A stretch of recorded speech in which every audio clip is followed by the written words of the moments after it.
नमस्कार, मी विलास बडे. न्यूज 18 लोकमतच्या मुलुक महाराष्ट्र या बुलेटिनमध्ये आपल्या सगळ्यांचं स्वागत. बुलेटिनच्या सुरुवातीला बातमी कंगना रणावतनं केलेल्या नव्या ट्विटची आणि नव्या वादासंदर्भातली.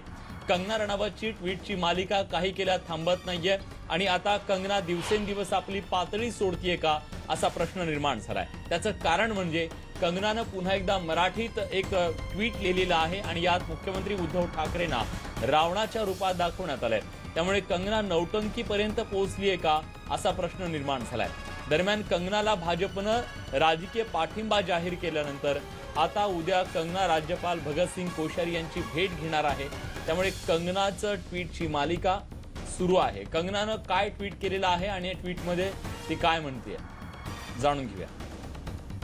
कंगना म्हणतेय, लक्ष्मीबाई वीर शिवाजी यांच्या पावलावर पाऊल ठेवून मी माझं कार्य पुढे करत राहीन.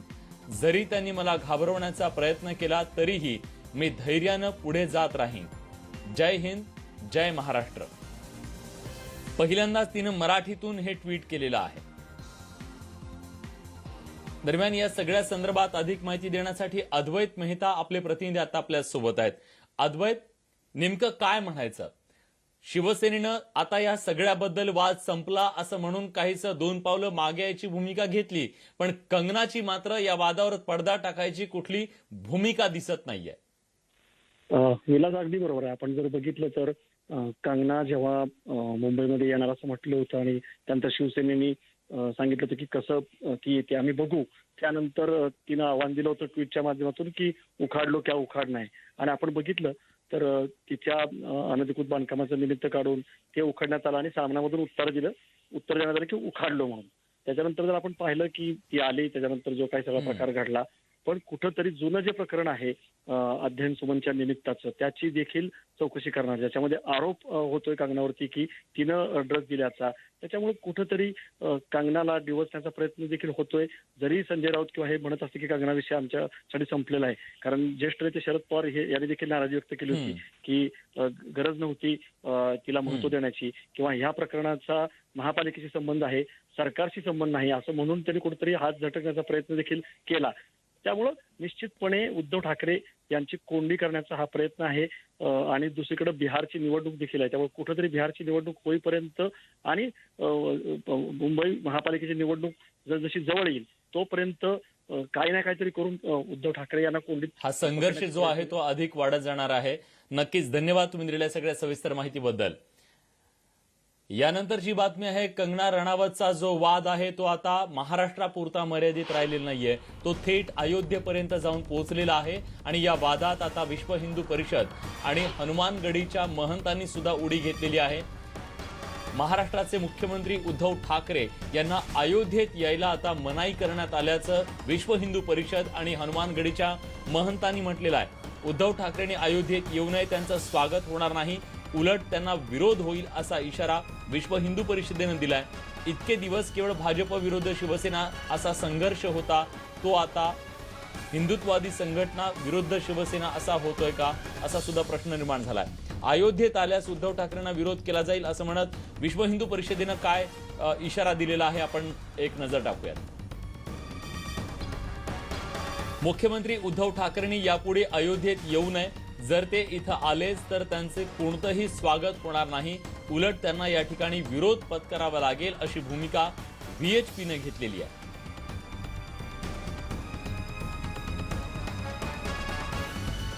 तर अखिल भारतीय आखाडा परिषदेनं महंत नरेंद्र गिरी यांनी सुद्धा भूमिका घेतलेली आहे. ते म्हणतात की कंगना रणावत ही या देशाची शूर आणि धाडसी मुलगी आहे. तिने बॉलिवूडमधील ड्रग्ज माफियांच्या रॅकेटचा भांडाफोड केलाय. तिने बॉलिवूडच्या एका विशेष ग्रुपच्या विरोधात आपला आवाज उठवण्याचा प्रयत्न केला.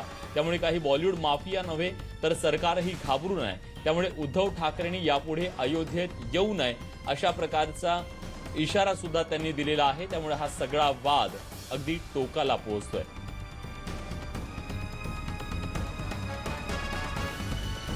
तेव्हा कंगना रणावत आणि शिवसेना हा जो संघर्ष आहे हा संघर्ष अयोध्येपर्यंत जाऊन पोहोचलेला आहे. विश्व हिंदू परिषद आणि आखाडा परिषद अशा हिंदुत्ववादी संघटना आता या वादात उतरल्यामुळे निश्चितपणे शिवसेनेची काही अंशी कोंडी सुद्धा झालेली आहे. कारण शिवसेना स्वतःला आजही कट्टर हिंदुत्ववादी पक्ष म्हणते आजपर्यंत ज्या संघटना शिवसेनेच्या खांद्याला खांदा लावून अनेक बाबतींमध्ये अनेक विषयांमध्ये उभ्या असलेल्या आपल्याला पाहायला मिळाल्या, त्या संघटना आता शिवसेनेच्या विरोधात उभ्या राहिलेल्या दिसत आहेत आणि त्या सगळ्यांनी मिळून उद्धव ठाकरे यांनाच आव्हान दिलेलं आहे। आज या हिंदुत्ववादी संघटनांनी आव्हान देताना नेमकं काय म्हटलेलं आहे जाणून घेऊया। बिल्कुल, देखिए महाराष्ट्र सरकार ने जिस तरह से जो उसका देश विरोधी रवैया है उससे जो है पूरा देश आक्रोशित है, सारे धर्माचार्य नाराज हैं। और मैं जगत गुरु परमहंस आचार्य आचार्यपीठ श्री तपस्वी जी छावनी रामघाट अयोध्या से केंद्र सरकार से मांग करता हूं कि महाराष्ट्र में जो है राष्ट्रपति शासन लगाया जाए, क्योंकि महाराष्ट्र सरकार जो है हिंदू हृदय सम्राट बाला साहब ठाकरे ने जिस सिद्धांत पर शिवसेना का गठन किया था उसके विपरीत काम कर रही है। बाला साहब ने जो है हिंदुत्व की रक्षा और भगवा की रक्षा के लिए शिवसेना बनाया था, लेकिन कांग्रेस पार्टी से गठबंधन करने के बाद उद्धव ठाकरे विपरीत काम कर रहे हैं। पालघर में जब संतों की निर्मम नृशंस हत्या की गई, अपराधियों को बचाने में महाराष्ट्र सरकार जुटी रही।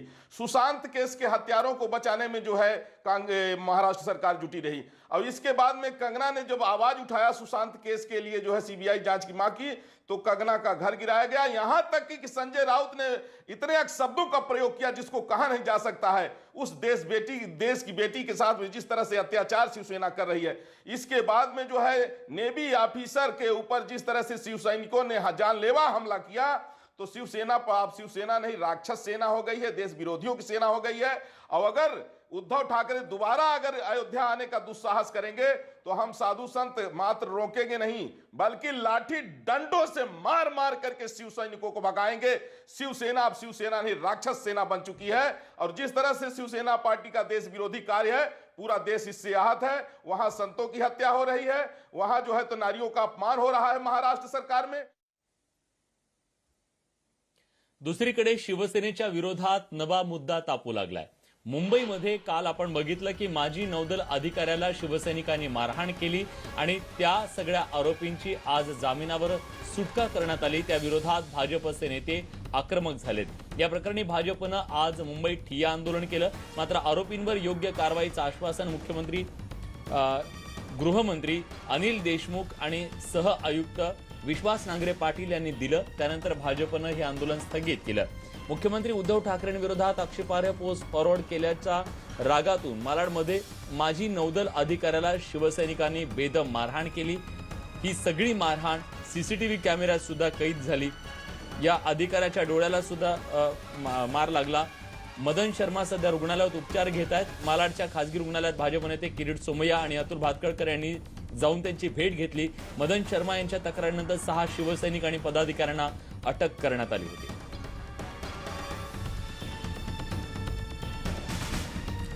दरम्यान सह आयुक्त विश्वास नांगरे पाटील यांनी नेमकं काय आश्वासन दिलंय जाणून घेऊया। कालची जी सकाळची घटना आहे ज्यामध्ये एका रिटायर्ड नेव्ही ऑफिसरला मारहाण झाली असा गुन्हा पोलीस स्टेशनला दाखल आहे। त्यामध्ये 325 आणि रायटिंग सेक्शन्स प्रमाणे FIR दाखल करण्यात आलेली होती। या FIRचे इन्ग्रेडियंट्स हे बेलेबल आणि कॉग्निझेबल सेक्शन्स असल्यामुळं त्यांना 6 आरोपींना त्वरित अटक करून त्यांना बेल देण्यात आलेली होती। परंतु आता डेलिगेशन जे आलं त्यांच्या मागणीप्रमाणे त्यात 326 आणि 452 हे 2 सेक्शन लावावेत अशी मागणी होती। दरम्यान विरोधी पक्षनेते विधान परिषदेचे प्रवीण दरेकर यांना राज्याच्या गृहमंत्र्यांनी कारवाईचं आश्वासन दिलं। त्यानंतर हे आंदोलन स्थगित करण्यात आलं। हॅलो होम मिनिस्टर, हॅलो हा द्या होम मिनिस्टर देशमुख साहेब, प्रवीण दरेकर बोलतोय। अतुल भातखळकर आमदार, मुंबई भाजपा अध्यक्ष आणि आम्ही 100-150 कार्यकर्ते आता आंदोलन सुरू आहे। तर आपण जॉईंट सीपीना सांगावं की जी कलमं त्या ठिकाणी इंजुरी स्टेट झालेली आहे, डोळा फुटला आहे, ऍडमिट आहे तो हॉस्पिटलला, तर आपण तात्काळ आदेश देऊन योग्य ती कारवाई स्टेज पासिंग असेल इंजुरीचा असेल तर ते करावं अशी आपल्याला विनंती आहे। आता आम्ही ॲडिशनल सीपी कार्यालयाबाहेर बसलो ठिय्या मारून। हो तुम्ही तात्काळ आदेश द्या। आणि आम्ही का चुकीचं नाही, तो ऍडमिट आहे, त्याचा डोळा फोडलाय, त्याला मारहाण केले, अतुल भातखळकर साहेबांनी ती सीसीटीव्ही फुटेज दिले, तर चुकीचा मेसेज देशमुख साहेब जाता कामा नये। आपण तात्काळ दखल घ्या त्याची। आपण बघतोय की या सगळ्या मुद्द्यावरून भाजप अत्यंत आक्रमक झालेले आहे। भाजपनं ज्या शिवसैनिकांनी या नौदल अधिकाऱ्याला मारहाण केली, माजी नौदल अधिकाऱ्याला, त्यांच्यावर कठोर कारवाई करण्याची मागणी एका बाजूला भाजपनं लावून धरली आहे, तर दुसऱ्या बाजूला या सगळ्याबद्दल शिवसेना मात्र काही बोलायला तयार नाहीये. शिवसेनेच्या नेत्यांनी याबद्दल अजून आपलं मौन सोडलेलं नाहीये. पण निश्चितपणे भाजपला एक मोठा मुद्दा हाती लागलेला आहे. या सगळ्याबद्दल कंगना राणावतनं सुद्धा आपली प्रतिक्रिया देत राज्य सरकारवर टीकेची झोड उठवली आहे. काय म्हणाली आहे कंगना, जाणून घेऊया. महाराष्ट्र में सरकार का आतंक और अत्याचार दिन ब दिन बढ़ते ही जा रहे हैं. आज उन्होंने एक एक्स सर्विसमैन को दिन दहाड़े सबके सामने, बहुत सारे लोगों ने एक अकेले इंसान को, वेटरन को अटैक किया और उन्हें बहुत बुरी तरह से मारा. उनकी गलती यही थी कि उन्होंने सरकार की निंदा की. सत्ता और राजनीति से परे यहाँ पे मानव और साधारण मानवीय के हक के चलते केंद्र सरकार इन चीजों में हस्तक्षेप करे और हमारे संवैधानिक अधिकारों को बचाए. ज्या माजी नौदल अधिकाऱ्याला मारहाण करण्यात आली, त्या अधिकाऱ्यांनी काय नेमकी प्रतिक्रिया दिली ती सुद्धा ऐकूया. देखिए, ये देश जो है फ्रीडम टू एक्सप्रेस, सबके लिए बोलना, अपना विचारधारा रखने का अनुमति है इस, और व्हाट्सएप एक शॉर्ट मीडिया है जो एक दूसरे से जुड़े रहने का माध्यम है. उससे जो न्यूज़ आती है उसको हम फॉरवर्ड करते हैं. जो मेन जो कार्टून हो या चाहे कोई मैसेज है, वो कहाँ से बनता है, गवर्नमेंट को उसको ध्यान देना जरूरी है. वो जो जहाँ से वो जनरेट हो रही है उस चीज़ को पकड़े. मराठा आरक्षणाला सुप्रीम कोर्टानं स्थगिती दिल्यानंतर राज्यातलं राजकारण आणखी तापू लागलेलं आहे. या सगळ्यामध्ये आता संभाजी ब्रिगेडनं सुद्धा आक्रमक भूमिका घेतली आहे. पुण्यात त्यांनी पत्रकार परिषद घेऊन राज्य सरकार आणि केंद्र सरकारला देखील काही गोष्टी सुनावल्या आणि त्याचबरोबर मराठा आरक्षण पुन्हा देण्यात यावं याच्यासाठी त्यांनी आग्रही भूमिका घेतलेली आहे. मराठा आरक्षण हे केंद्र आणि राज्य सरकारच्या राजकारणाचं बळी ठरल्याचा आरोप सुद्धा संभाजी ब्रिगेडने केला आहे. यावर सरकारनं लवकरात लवकर अध्यादेश काढावा आणि फेरविचार याचिका दाखल करावी अशी मागणी संभाजी ब्रिगेडने केली आहे. सुप्रीम कोर्टानं मराठा आरक्षण मोठ्या खंडपीठाकडे वर्ग केल्यानंतर नोकरी आणि शिक्षणातील मराठा आरक्षणाला स्थगिती दिली. त्यामुळे मराठा विद्यार्थ्यांचं भवितव्य सध्या टांगणीला लागलं. केवळ राजकारणाच्या सत्ता स्पर्धेमध्ये आणि स्वतःकडे राजकीय दृष्ट्या त्याचं महत्व प्राप्त करून घेण्यासाठी किंवा त्याचं क्रेडिट घेण्यासाठी जो प्रयत्न आणि जो खटाटोप चाललेला असतो तो अत्यंत किळसवाणा आहे. आणि म्हणून महाराष्ट्रातील मराठा आरक्षणाचा खरा खेळ खंडोबा जर झाला असेल तो भारतीय जनता पार्टी केंद्र सरकार, भारतीय जनता पार्टी राज्य सरकारमधील आणि महाराष्ट्रातील महाआघाडी सरकारमधील सगळे पक्ष यांच्या राजकारणाचा मराठा आरक्षण हा बळी आहे. लवकरात लवकर निर्णय घ्यावा. आपण कायद्याच्या कसोटीवरती टिकणारं आरक्षण हे न्यायालयामध्ये लढत होईल, परंतु आपण पुन्हा एकदा आरक्षणाच्या संदर्भात अध्यादेश काढावा आणि मराठा समाजातील तरुणांच्या आयुष्याचा जो पुढचा भविष्याचा जो प्रश्न आहे तो सोडवण्यासाठी प्रयत्न करावा. अन्यथा मराठा समाजातील तरुण नक्षलवादाच्या मार्गावरती जातील हे मी तुम्हाला अत्यंत जबाबदारीने सांगतोय. सुप्रीम कोर्टामध्ये ज्या पद्धतीने त्यांनी आपली बाजू मांडायला हवी होती त्यामध्ये कमी पडले का जाणीवपूर्वक या निर्णयामध्ये ज्या वेळेस संपूर्ण या न्यायालयामध्ये जी कामकाज प्रक्रिया चालवली गेली त्या प्रक्रियेमध्ये अशा पद्धतीने न्यायाधीशांनी सुद्धा समोरच्या पार्टीला विचारावं आपलं काही स्टेच्या संदर्भामध्ये काही म्हणणं आहे का, आपल्याला काही यावरती स्टे घ्यायचा आहे का. ही खरं खूप आक्षेपार्ह गोष्ट आहे. आरक्षणाला दिलेल्या स्थगितीच्या बद्दल याचिकाकर्ते विनोद पाटील यांनी नेमकं काय म्हटलंय तेही ऐकूयात. माननीय सर्वोच्च न्यायालयाच्या वतीने मराठा आरक्षणावर स्थगिती देण्यात आली. या स्थगितीच्या संदर्भात आज माननीय सर्वोच्च न्यायालय चीफ जस्टिस ऑफ इंडिया यांच्याकडे एक अर्ज मी केलेला आहे. 90-830 त्या अर्जाचा क्रमांक आहे. यामध्ये माननीय सर्वोच्च न्यायालयाला मी विनंती केलेली आहे की अतिशय चुकीच्या पद्धतीने चुकीच्या ग्राउंड्सवर मराठा आरक्षणाला त्या ठिकाणी स्थगिती देण्यात आलेली आहे. इंदिरा साहनी खटल्याचा संदर्भ स्थगितीमध्ये देण्यात आलेला आहे, परंतु मराठा आरक्षणामध्ये आणि इंदिरा साहनी खटल्यामध्ये कुठल्याही प्रकारचा संबंध नाही. इंदिरा साहनीचा खटला हा फक्त आणि फक्त मागासवर्गीय आरक्षणाशी संबंधित आहे आणि मराठा आरक्षण हे सामाजिकरित्या मागासलेपण सिद्ध झाल्यामुळे वेगळं वर्ग करून त्या ठिकाणी आरक्षण देण्यात आलेलं आहे. तरी माननीय सर्वोच्च न्यायालयाने याच्यावरील स्थगिती तात्काळ उठवावी असा प्रकारचा अर्ज आम्ही काल संध्याकाळी त्या ठिकाणी दाखल केलेला आहे आणि मला पूर्णतः विश्वास आहे समाजाच्या वतीने ही लढाई आम्ही निश्चित जिंकू आणि शेवटच्या श्वासापर्यंत आम्ही लढू. यानंतरची बातमी आहे पंढरपुरातून. विठ्ठल रुक्मिणी मंदिर समितीनं खरं तर आराखडा तयार करायला मंजुरी दिलेली आहे. विठ्ठल रुक्मिणी मंदिराच्या मजबूतीकरणासाठी आणि संवर्धनासाठी आवश्यक अशा विकास आराखडा बनवण्याच्या कामाला आता सुरुवात झाली आहे. इन्फ्रारेड कॅमेऱ्याच्या मदतीनं मंदिराचं स्कॅनिंग करण्यात येते. पुण्यावरून इन्फ्रारेडची टीम पंढरपुरात आली असून दुरुस्तीचं कोणकोणती कामं करावी लागतील यासंबंधीचा आढावा घेण्यात येतोय. या कामासाठी अंदाजे 27 लाख रुपये खर्च होणार आहे. तसंच पुरातत्व विभागाची मान्यता मिळाल्यानंतर मंदिर समितीच्या बैठकीत मंजूर घेऊन अंतिम मंजुरी करता विधी आणि न्याय विभागाकडे आराखडा पाठवण्यात येईल असं सुद्धा स्पष्ट करण्यात आलं. विठ्ठल रुक्मिणी मंदिर तसं पाहता आपल्याकडे साधारणतः ते 500 ते 600 वर्षापूर्वीची वास्तू आहे. त्यापूर्वीच्या डिस्ट्रक्शनमधनं रिकन्स्ट्रक्शन झालेलं हे मंदिर आहे. त्यामुळं तसा जर विचार केला तर चालुक्य हेमाडपंथाच्या काळापासूनचे दगड ह्या ठिकाणी ह्या बांधकामात वापरले गेलेले आहेत. आता वर्षानुवर्ष ऊन पावसाला तोंड दिल्यामुळं या वर्षात त्याची बरीचशी झीज होऊ शकते आणि झीज देताना किंवा काही जे मंदिरामध्ये बदल केले गेलेले आहेत ते करताना पूर्वीच्या बांधकामाचा विचार केलेला नाही.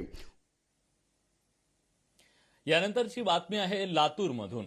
लातूर जिल्ह्यामध्ये ऑक्सिजनच्या एजन्सींनी तिथल्या प्रायव्हेट हॉस्पिटल्सना एक पत्र पाठवलंय, ज्या पत्रानं एकच खळबळ उडाली आहे. एका बाजूला कोरोना बाधितांची प्रचंड वाढणारी संख्या आणि ऑक्सिजनचा तुटवडा या सगळ्यामुळे लातूरकरांचा जीव टांगणी लागलाय. बघूया या संदर्भातला खास रिपोर्ट. एका बाजूला हा आक्रोश आहे तर दुसऱ्या बाजूला लातूरातील डॉक्टरांच्या हातात पडलेलं हे पत्र. त्यामुळे कोरोना विरोधातली श्वासाची लढाई लढणाऱ्या लातूरकरांची अक्षरशः झोप उडाली आहे.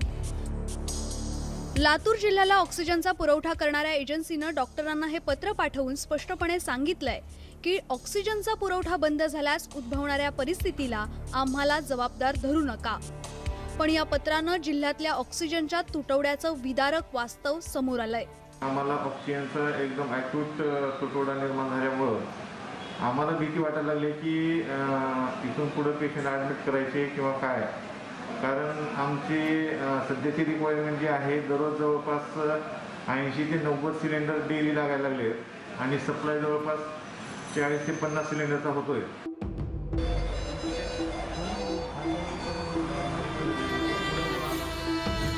कोरोनाशी लढणाऱ्या रुग्णांसाठी ऑक्सिजन संजीवनी ठरतोय. ऑक्सिजन अनेकांचे प्राण वाचवतोय. अशा वेळी ऑक्सिजन उपलब्ध झाला नाही तर रुग्णांचं काय होणार हा प्रश्न निर्माण झालाय. यावर प्रशासनानं तत्काळ तोडगा काढण्याची मागणी डॉक्टर करतायत. पिंपरीचे तालुक्यात उदगीर असतील, अहमदपूर असतील त्या ठिकाणी ऑक्सिजन नाही. ते सर्व पेशंट लातूरला येत आहेत. आल्यानंतर आम्ही जेव्हा त्यांना पाहतो ते एवढे सिरियस असतं की त्यांना आम्हाला ऍडमिट करून घेणं गरजेचं आहे. आणि जो ऑक्सिजन लागत आहे, जेवढ्या प्रमाणामध्ये आम्हाला ऑक्सिजन लागत आहे तेवढा ऑक्सिजन आम्हाला सध्या अवेलेबल होत नाही. ऑक्सिजनच्या तुटवड्यामुळे जिल्ह्यात गंभीर परिस्थिती निर्माण झाली असून ऑक्सिजन लागणाऱ्या रुग्णांना मुंबई, हैदराबाद सारख्या ठिकाणी जाण्यास डॉक्टरांकडून सांगितलं जातंय. त्यामुळे रुग्णांची आणि रुग्णांच्या नातेवाईकांची देखील ऑक्सिजनसाठी धावपळ होतीये.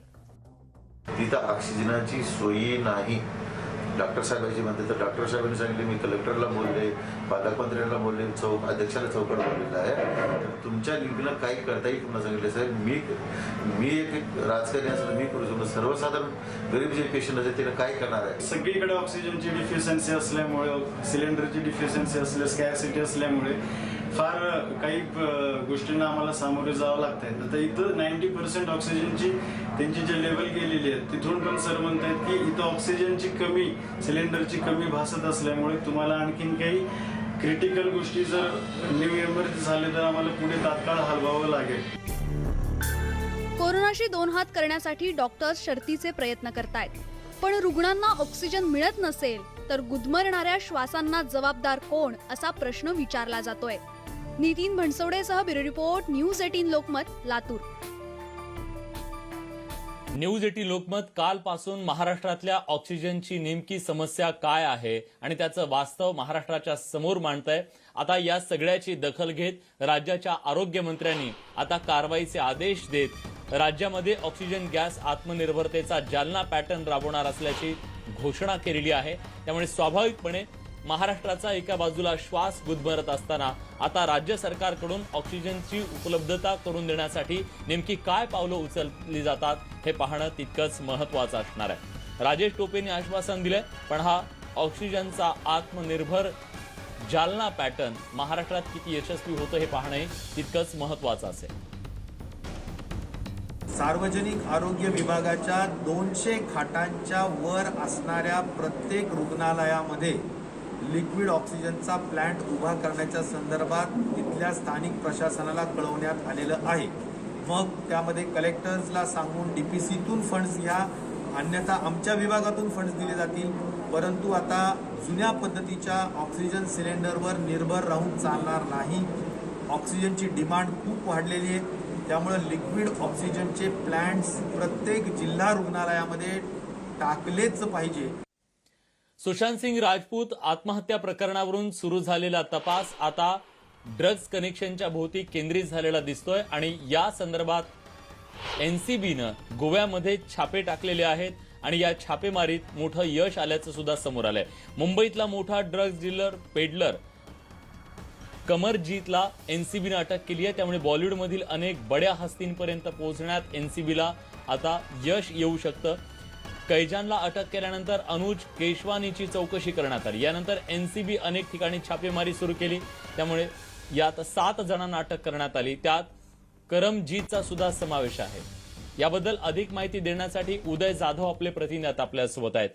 उदय, आता झालेली ही अटक आणि रियानं दिलेला कबुली जबाब या सगळ्यानंतर बॉलिवूडमधल्या बड्या धेंडांची नशा उतरणार असं म्हणायचं का?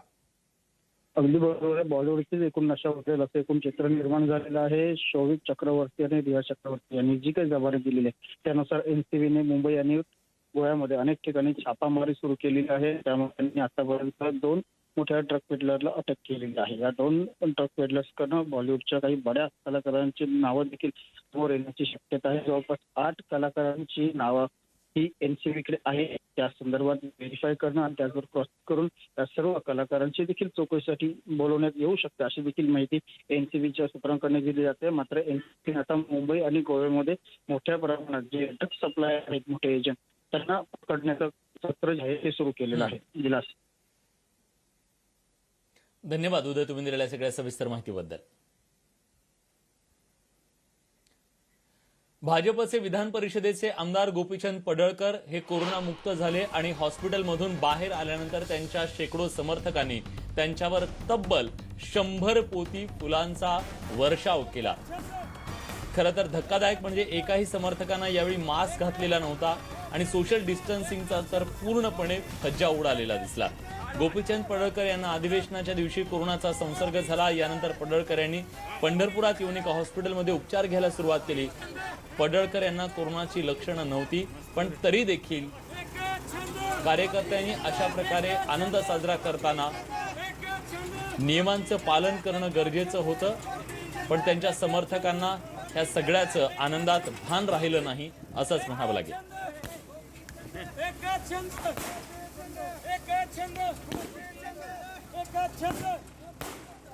या सगळ्या बातम्यांसोबत मुलुक महाराष्ट्र या बुलेटिनमध्ये आपण इथेच थांबतोय. ताज्या घडामोडींसाठी बघत रहा न्यूज 18 लोकमत.